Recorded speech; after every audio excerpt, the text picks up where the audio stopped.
জুলাই আগস্টের গণঅভ্যুত্থানে পঙ্গু ও অন্ধদের পরিবারকে আর্থিক সহায়তা দেয়া হবে। তাদের কর্মসংস্থানে প্রয়োজনীয় ব্যবস্থা নেওয়া হবে বলেও জানিয়েছেন প্রধান উপদেষ্টার বিশেষ সহকারী অধ্যাপক সাইদুর রহমান।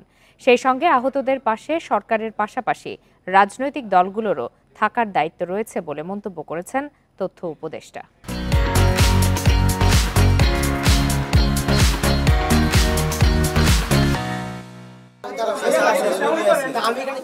বৃহস্পতিবার দুপুরে জুলাই আগস্টের আন্দোলনে আহতরা সচিবালয়ে আসেন আলোচনার জন্য। কিছুক্ষণ পর আসে আহতদের আরেকটি পক্ষ। পরে দুই পক্ষের মধ্যে চলে বাকবিতণ্ডা। এতে দেরি হয় উপদেষ্টাদের সঙ্গে আলোচনায়। 2টার সময় কল করা ছিল, যেটা আমরা সবাই দেখছি। ওনারা 2টার আগে কোথা থেকে আসলো? প্রতিটা মানুষ সমন্বয়, যারা সবাই সমান।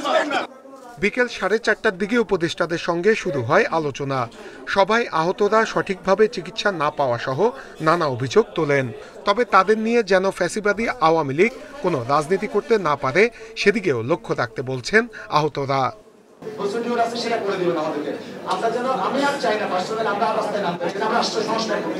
সভায় প্রধান উপদেষ্টার বিশেষ সহকারী অধ্যাপক সাইদুর রহমান জানান, জুলাই আগস্টের গণ অভ্যুত্থানে পঙ্গু ও অন্ধদের পরিবারকে আর্থিক সহায়তা দেয়া হবে। তাদের কর্মসংস্থানে প্রয়োজনীয় ব্যবস্থা নেওয়া সহ আহতদের সর্বাত্মকভাবে সহায়তা করা হবে।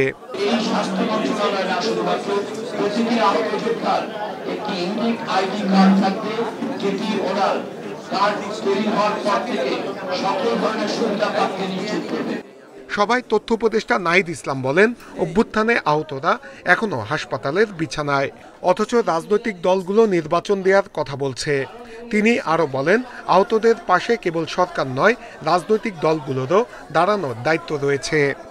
আমরা যাদের পুরো ন্যাশনাল ফোকাস আমরা এই মানুষগুলোর প্রতি দেই, এই শহীদ পরিবার, আহত এবং আহত পরিবারদের প্রতি দেই, সরকারের জায়গা থেকে, বেসরকারি জায়গা থেকে।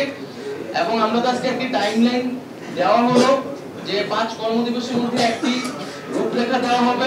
এদিকে সভা শেষেও আহতদের দুই পক্ষের মধ্যে বাকবিতণ্ডা হয়। পরে এক পর্যায়ে দুই পক্ষই সভাকক্ষ ছেড়ে যায়। নূরে আলম, ইন্ডিপেন্ডেন্ট নিউজ, ঢাকা।